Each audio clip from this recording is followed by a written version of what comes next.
you should think happy thoughts until this is over. There's no turning back now. It's not that we don't like you because you're different. It's because you're evil and different. You are no longer part of the system. You are above the system, over it, beyond it. We're them. We're they. This can pass as childish mischief. But sometimes it's a danger signal for mischief far more serious than just kid stuff. Hi, everybody, and welcome to NSS. This is the Reynolds Report. Well, Ticketmaster has come to their senses and is finalizing a plan to begin offering refunds for concerts and events that have been postponed due to the pandemic, following tons of criticism of a policy that would only refund canceled events. Ticketmaster's parent company, Live Nation, announced that it's preparing to roll out a ticket refund program. The program will give fans the option to receive either a full refund or up to 150% of their ticket value as concert cash that they can then use on future events. Dr. Anthony Fauci, who's the director of the National Institute of Allergy and Infectious Diseases, was on Good Morning America yesterday. He was asked about U.S. governors saying they don't have enough tests. Well, you just heard what Witt said about Vice President Pence, but we heard from governor after governor yesterday, including Larry Hogan of Maryland, your neighbor, saying that the governors just don't have what they need now to do the testing they need to do. Yeah.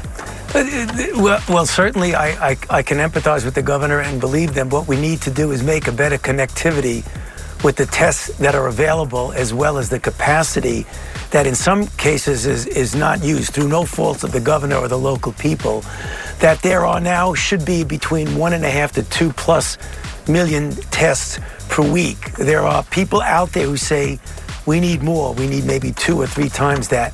We're striving for that goal, but in the meantime, with what we have, if it is used strategically, we feel we'd be able to have most people enter into phase 1 after they pass that 14-day gating period. We know it's a problem, and was just mentioned, there are things that are obstacles in the way that, George, we need a partnership between the federal government and the local people, including the governors, to help them get to things that they maybe not have any access to. It's time for Things I've Learned from Seinfeld.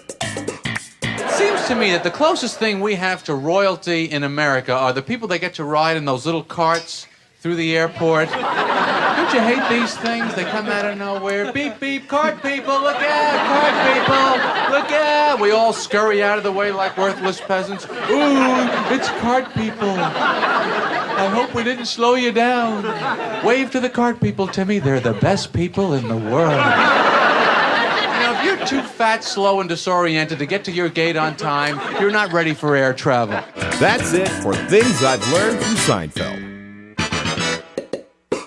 Well, apparently farm workers will be exempt from Trump's new immigration ban. So let me get this straight. All foreigners except for the ones handling the food you put in your mouth are dangerous. Around 1,000 people came out Monday for a Trump anti-quarantine rally in Pennsylvania, and about a quarter of the people also voted to hold quarterly anti-quarantine meetings. Trumpsters aren't very bright. Well, who knew? Crude oil is now cheaper than the dirt it's found under.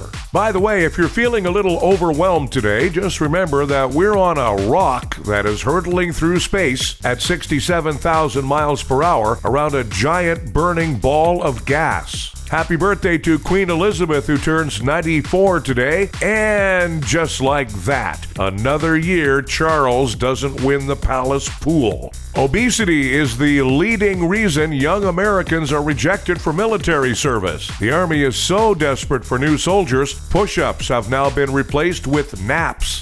Time for Nobody Gives a Some guy in Spain broke into a bar, got drunk, and then fell asleep on a couch. Clearly an amateur. You're supposed to break in, get drunk, then pass out on the bar. Hey, drunk Spanish dudes. Nobody gives a New study confirms that people who claim near-death experiences where they see a white light are simply suffering from oxygen deprivation. The same goes for people who watch Love is Blind. Hey, ridiculous TV shows. Nobody gives a And some stupid website is offering a $1,000 dream job to watch every Harry Potter movie. They also seem to have lowered the bar for the term dream job. Hey, idiot marketing ideas. Nobody gives a Thanks, everybody. We have a new episode of the Reynolds Report for you every weekday. Be sure to check out NSS Live starring Frank D'Angelo, Tuesdays and Thursdays for NSS Live.